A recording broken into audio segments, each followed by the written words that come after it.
You are a network of conversations.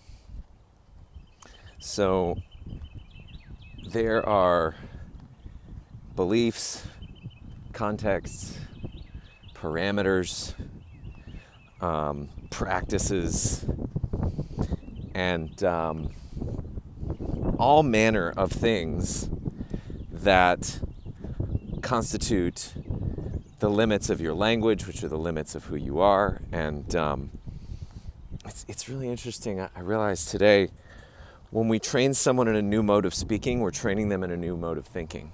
So the Visionary program is like that.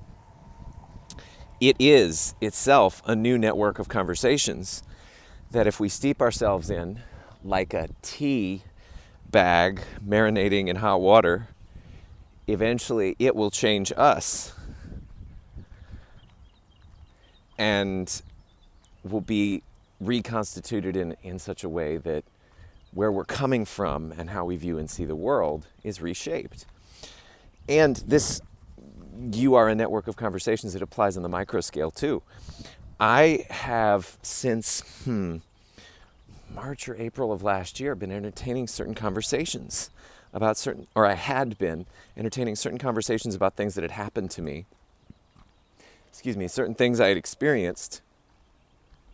And then these morphed into beliefs about the world that led to where I was at in relation to the part of me that is so committed to thriving and thrilling in relationship and sharing myself and receiving and giving love. And it was amazing. Yesterday I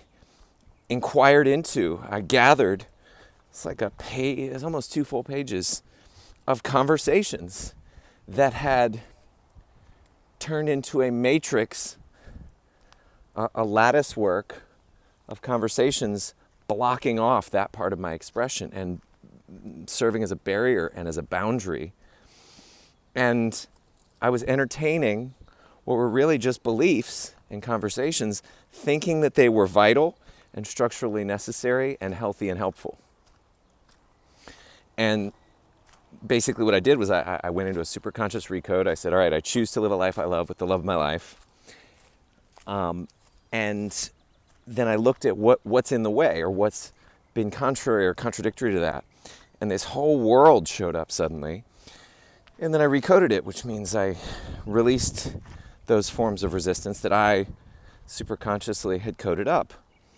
And then on the other side, what came through was I can give love. I can be loved. I can receive love.